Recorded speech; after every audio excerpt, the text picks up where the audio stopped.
Alfred Lord tennessine அப்படின்னு நம்ம சொல்லுவோம் ஃபுல்லா. ஸோ அவருடைய லைஃப்பை ஷார்ட்டாக பார்த்துட்டு we enter into the அவருடைய முக்கியமான ஒர்க்ஸ் என்ன அப்படின்றது we focus. So 16th August 1809ங்க.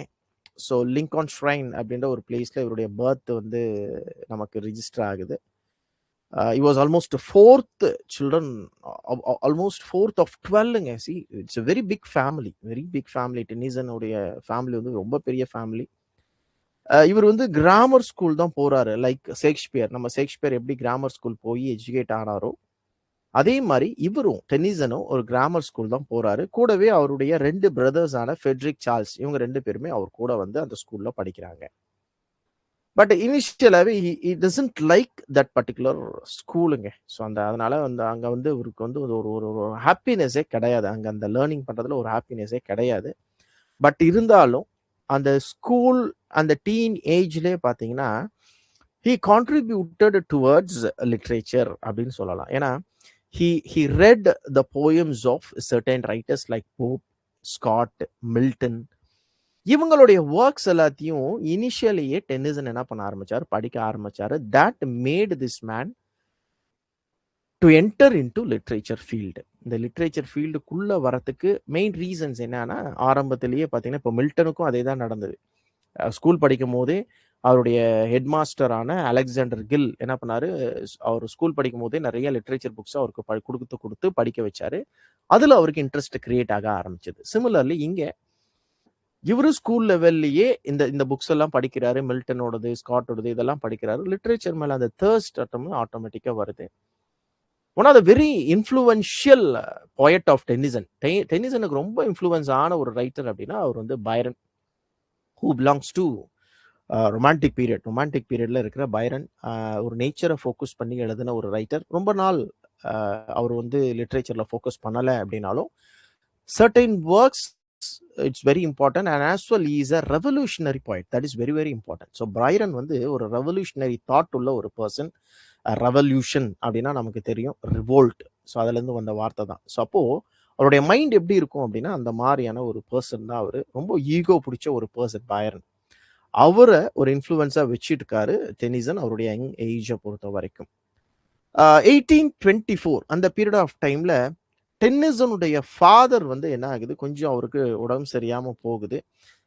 அதனால அவர் வந்து பெரிய ஒரு ஃபோக்கஸ் வந்து அவருக்கு ஸ்டடீஸ் மேலே போக மாட்டேங்குது. டென்னிசனுக்கு பெரிய இன்ட்ரெஸ்ட் அவரால் காட்ட முடியல. It's a very big family.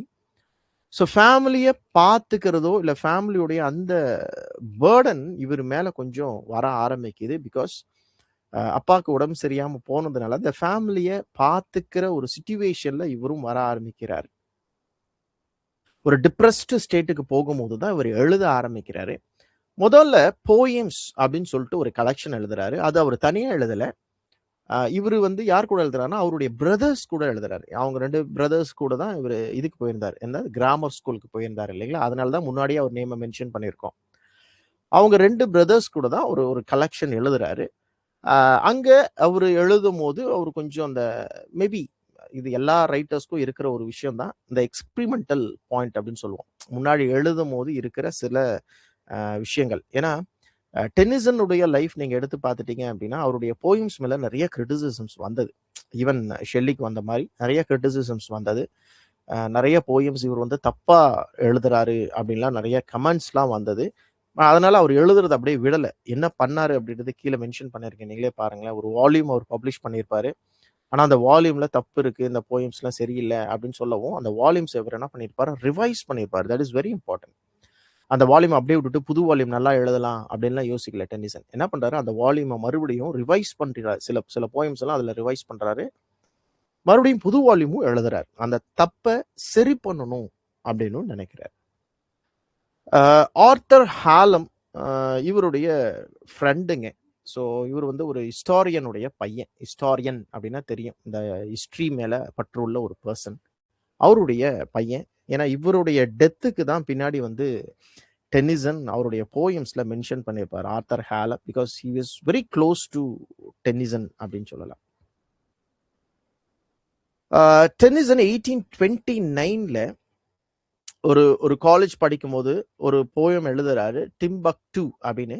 So இந்த போயம்க்கு அவருக்கு ஒரு கோல்டு மெடல் கிடைக்குது. ஸோ இதுதான் அவருடைய ஃபர்ஸ்ட் ஒரு சக்சஸ் அப்படின்னு சொல்லலாம். பட் இனிஷியல் சக்சஸ் தான். First success chancellor's gold medal அப்படின்ற ஒரு ஒரு மெடல் வந்து அவருக்கு அவருடைய ஒர்க் ஆஃப் ஆர்ட்டுக்கு கிடைக்குது.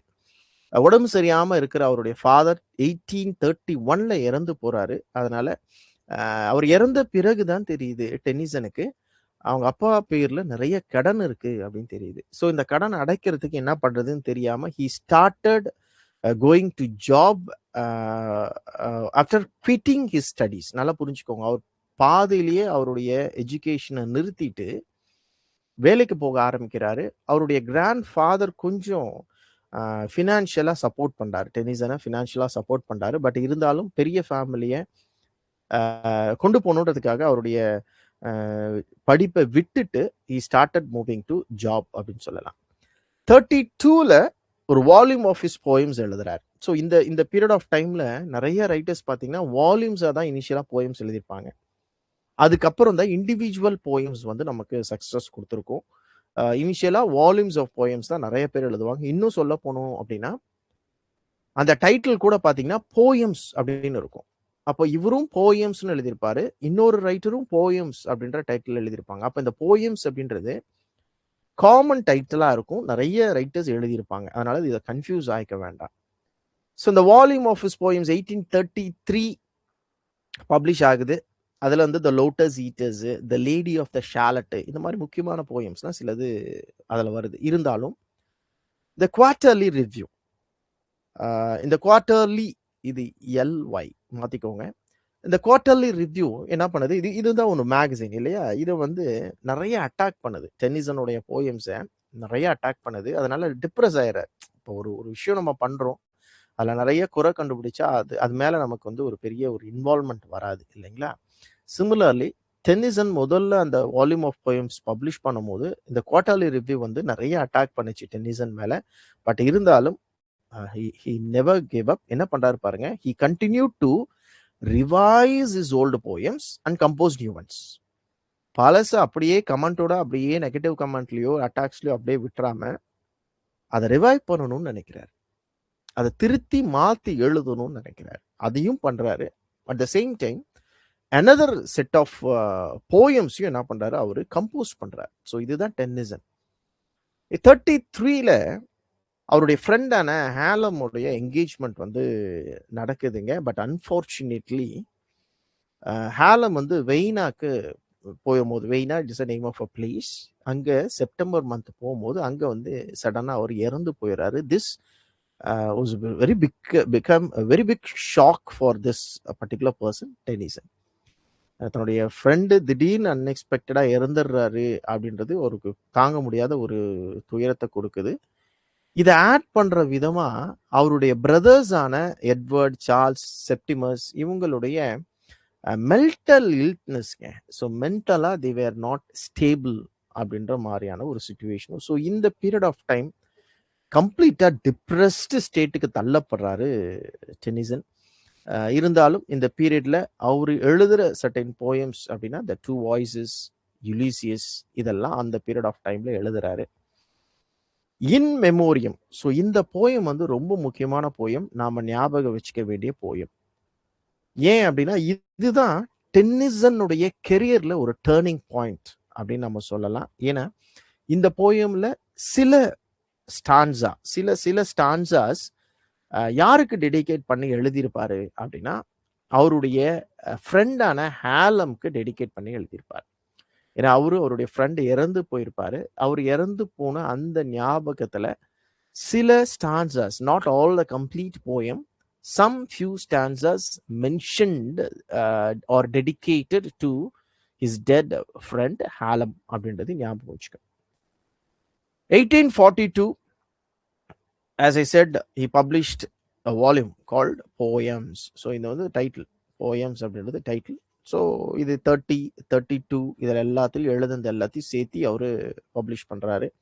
அதுல சரியா சம் போயம்ஸ் லைக் மாடி டி ஆத்தர் இது எல்லாமே அந்த கலெக்ஷன்ஸ்ல தான் வர ஆரம்பிக்குது. ஸோ எமிலி செல்ஹுட் ஸோ இவங்கள தான் அவர் டென்னிசன் வந்து மேரேஜ் பண்ணிக்கிறாரு. மேரேஜ் பண்ணிக்கிட்டு ஓரளவு அதாவது 1850 இதுதான் நான் சொன்னேன். The turning point of his life. ஏன் இந்த 1850 அப்படின்னா, ஏன்னா 1850ல தான் அவருக்கு என்ன வருதுன்னா இன் மெமோரியம்.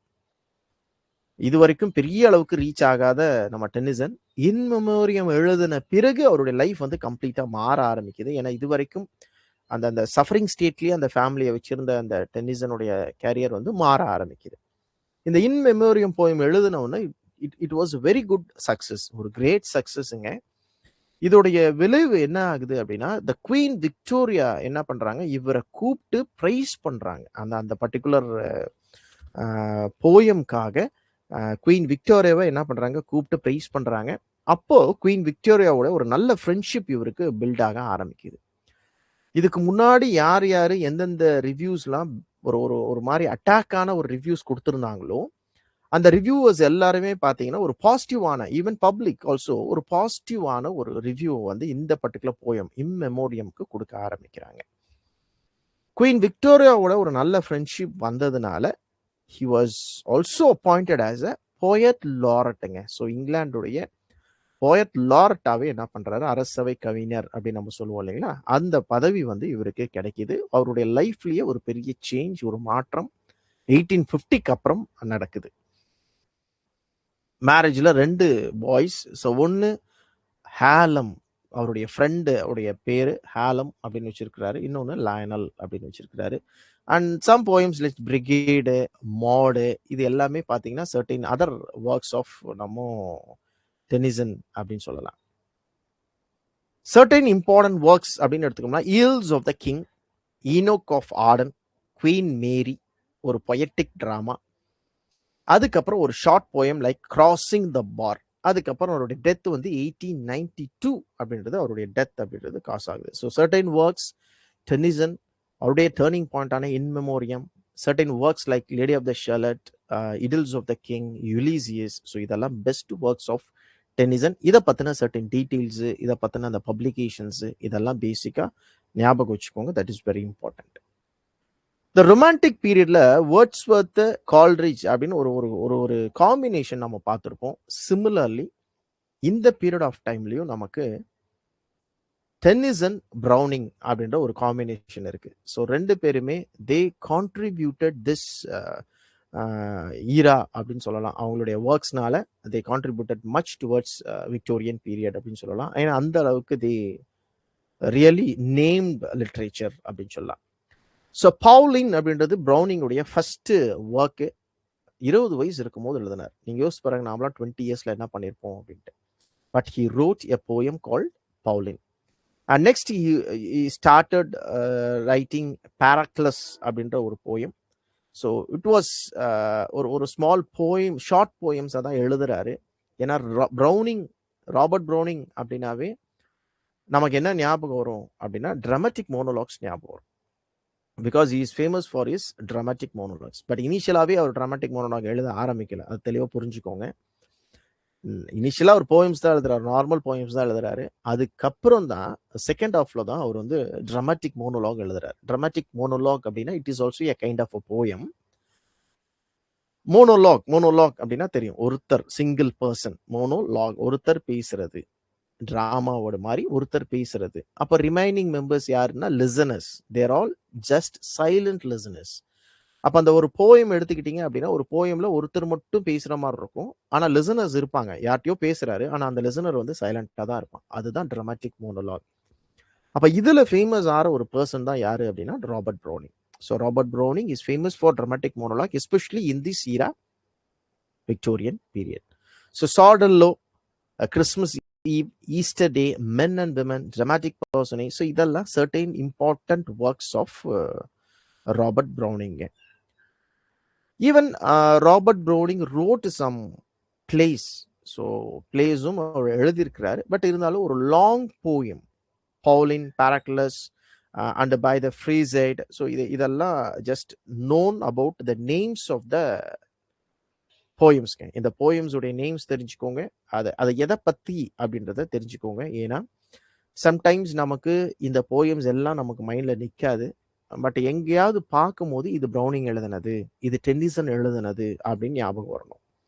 சம்டைம்ஸ் ஒரு குரோனாலஜிக்கல் ஆர்டர்லையோ இல்லை மேட்ச் த ஃபாலோயிங்லேயோ கேட்கும் போது இந்த போயம்லாம் யார் எழுதுனது அப்படின்றத அட்லீஸ்ட் ஒரு ஐடென்டிஃபிகேஷன் அப்படின்றது நமக்கு ரொம்ப ரொம்ப முக்கியம்.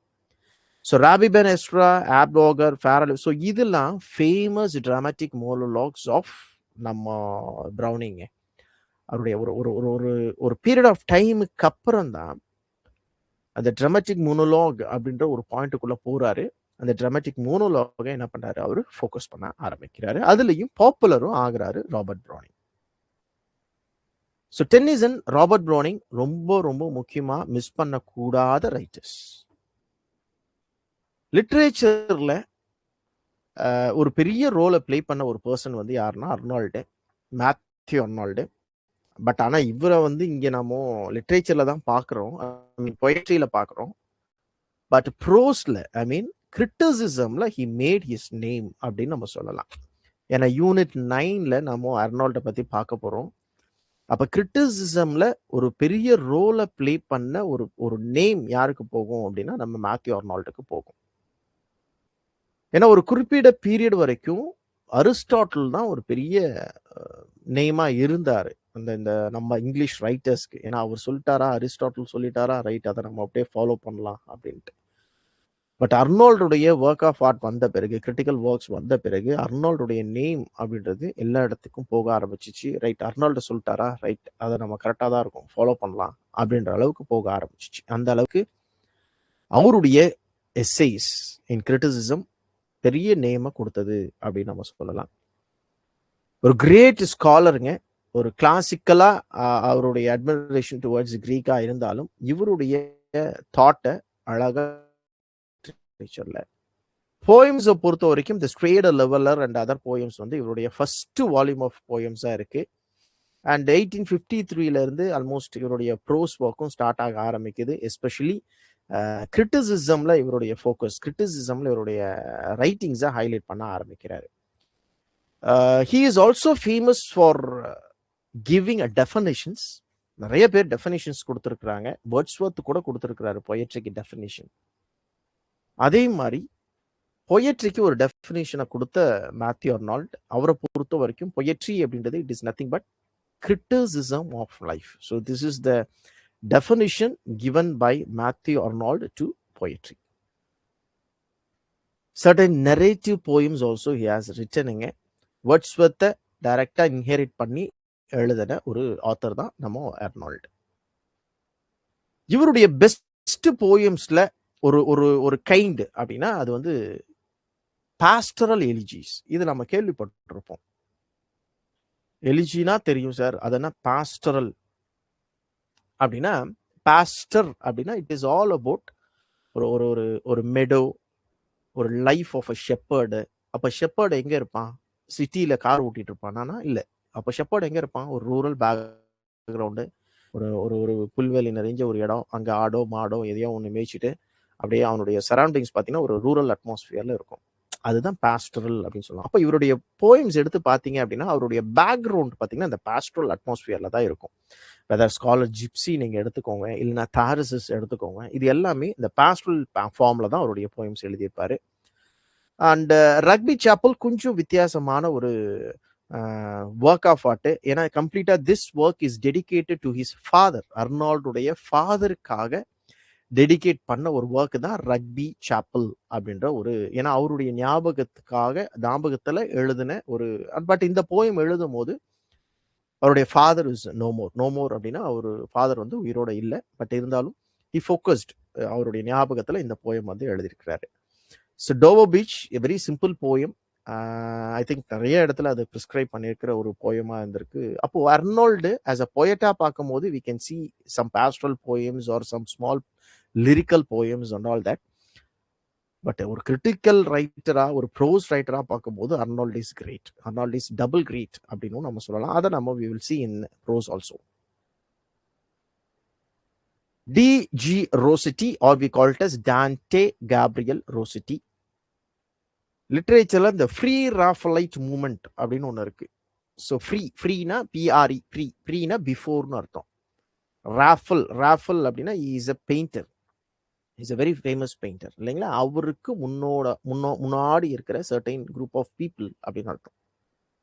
அப்ப ஏன் இந்த குரூப் ஆஃப் பீப்புள இல்ல ரோசட்டி எல்லாம் சேர்த்து ஏன் இவங்க வந்து ஃப்ரீ ராஃபலைட் அப்படின்னு சொல்றோம் அப்படின்னா, it's very simple. See, the painter inspired by the painters before Raphael. ராஃபலுக்கு முன்னாடி இருக்கிற பெயிண்டர்ஸை இன்ஸ்பயர் பண்ற சில ரைட்டர்ஸ் இருக்கிறாங்க, சில பெயிண்டர்ஸ் இருக்கிறாங்க. அவங்கள பத்திர ஏன்னா ஃப்ரீ ராஃபலைட் அப்படின்னாவே they use to visualise a picture of a poem. அப்படியே ஒரு போயம் எழுதுனாங்கன்னா அப்படியே அந்த போயம் அப்படியே பிக்சரைஸ் பண்ணலாம், பெயிண்ட் பண்ணலாம் நம்ம மைண்ட்லேயே. அந்த அளவுக்கு அவங்களுடைய ரைட்டிங்ஸ் இருக்கும். இதுல வந்து ரொம்ப முக்கியமான ரோல் யார் பிளே பண்ணியிருக்கிறா அப்படின்னா ரஸ்கின் பிளே பண்ணியிருக்காரு. ஏன்னா ரஸ்கினும் நம்ம பின்னாடி பார்க்க போறோம். ஏன்னா because he only the person encouraged, Gabriel is the only person who encouraged by Ruskin. Ruskin தான் இவரை என்கரேஜ் பண்றாரு. ஒரு பெயிண்டரா இருந்தா நீ ஏன் கம் அண்ட் ரைட் போயம்ஸ் வந்து எழுது, ஒரு ஒரு ஒரு ஒரு பிக்சரஸ்டிக் போயம் எழுது அப்படின்னு சொல்லி கூப்பிடுறாரு. இந்த பிளஸ்ட் டோமோசல் படிச்சிருந்தீங்க அப்படின்னா இந்த ஃப்ரீ ராஃப்லைட்டை பத்தின ஒரு அழகான ஒரு வியூ உங்களுக்கு கிடைக்கும். நீங்க படிக்க படிக்க ஒரு பெயிண்டிங் அப்படியே நீங்க கண் முன்னாடி பார்க்குற மாதிரியான ஒரு போயமை உங்களால விஷுவலைஸ் பண்ண முடியும். இந்த ஃப்ரீ ராஃப்லைட் போயட்ரி வந்து கம்ப்ளீட்டா it is realistic as well as excessive love of symbolism. Symbolism is famous during 20th century, நமக்கு தெரியும். பட் இங்கேயே ஸ்டார்டட் தான் அது. WB Yeats, எஸ்ரா பவுண்டு இவங்களெல்லாம் ஞாபகம் வச்சுக்கிட்டீங்கன்னா உங்களுக்கு தெரியும். இது இந்த சிம்பலிசம் அந்த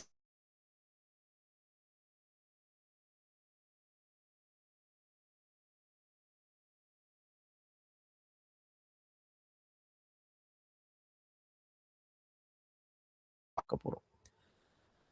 ஸோ ரோசிட்டி ஒரு ஃப்ரீ ராஃபலைட் ரைட்டர், ஒரு பெயிண்டிங்ல இருந்து ரைட்டிங்கை ஃபோக்கஸ் பண்ண ஒரு ரைட்டர்ஸ்.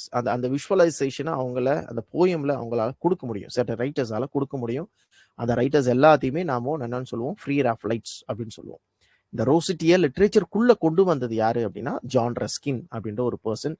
அவரை பத்தி நம்ம கீழே பார்ப்போம். Is the biographer, one of the biographers of William Shakespeare. யாரு? John Ruskin. அதையும் மறந்துடாதீங்க. ஸோ சர்டைன் கலெக்ஷன், சி இந்த போயம்ஸ் நான் முன்னையே சொன்ன மாதிரி இந்த போயம்ஸ் அப்படின்றது இட்ஸ் எ கலெக்ஷன் பப்ளிஷ்ட் 1870. நிறைய லிரிக்ஸு, நிறைய பேலட்ஸு இதெல்லாம் இருந்தது அந்த போயம்ல. மறுபடியும் 1881 பப்ளிஷ் பண்றாரு. இவருடைய பெஸ்ட் பேலட்ஸ் அப்படின்னா த white ship, sister Helen, Eden power, இதெல்லாமே. பெஸ்ட் சானட் அப்படின்னா த ஹவுஸ் ஆஃப் லைஃப் அப்படின்றது பெஸ்ட் அப்படின்னா.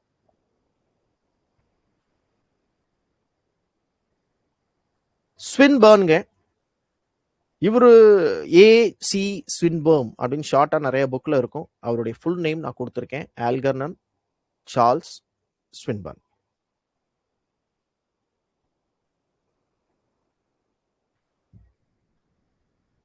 த queen mother and Rosamond. So இது வந்து ஃபர்ஸ்ட் பிளேவா அவர் கொடுக்குறாரு. பட் லேட்டரா entered into the poem and பேலட்ஸ்க்கு என்டர் பண்றாரு. போயம் பேலட் நெக்ஸ்ட் எழுதுறாரு, 1866 எழுதுறாரு. பெரிய சக்சஸ் வந்து பிளேஸ்ல இல்லை அவருக்கு. அதனால entered into the poem sector. Song of Italy, song before sunrise, இதெல்லாம் அவருடைய பெஸ்ட் போயம்ஸ் அப்படின்னு சொல்லலாம். இட் இஸ் ஆல் அபவுட் ஒரு ஒரு ரிலிஜன் மேலேயும் பொலிட்டிக்கல் அத்தாரிட்டிஸ் மேலேயும் இருக்கிற கோபம் அண்ட் ஆஸ் வெல் அஸ் பொயட்ரியுடைய லிபர்ட்டி, ஃப்ரீடம், இதை பற்றின ஒரு போயம் அப்படின்னு சொல்லலாம். தென் 1889 and 78 அவருடைய கலெக்ஷன்ஸ் வந்தது. So collections under the name called poems and ballads அப்படின்ற நேம்ல தான் வந்தது. Tristram and Lyonesse, a romantic poem in rhymed couplets 1882 and it was dedicated to his friend called Watts Dunton அப்படின்ற ஒரு ரைட்டருக்காக அவருடைய ஃப்ரெண்டுக்காக என்ன பண்ணாரு, ஒரு டெடிகேட் பண்ணாரு. So these are some of the writers and அவருடைய ஒர்க்ஸுங்க. So Swinburne, Rossetti, Arnold, especially Tennyson and Browning, இவங்கள மறக்கக்கூடாது. Apart from that we have minor writers in Victorian பீரியட்ல சர்டன் மைனர் ரைட்டர்ஸும் இருக்காங்க. பட் மேஜர் ரைட்டர்ஸை எக்காரணத்தை கொண்டும் நீங்க மிஸ் பண்ணாதீங்க. That is very very important. So focus on it.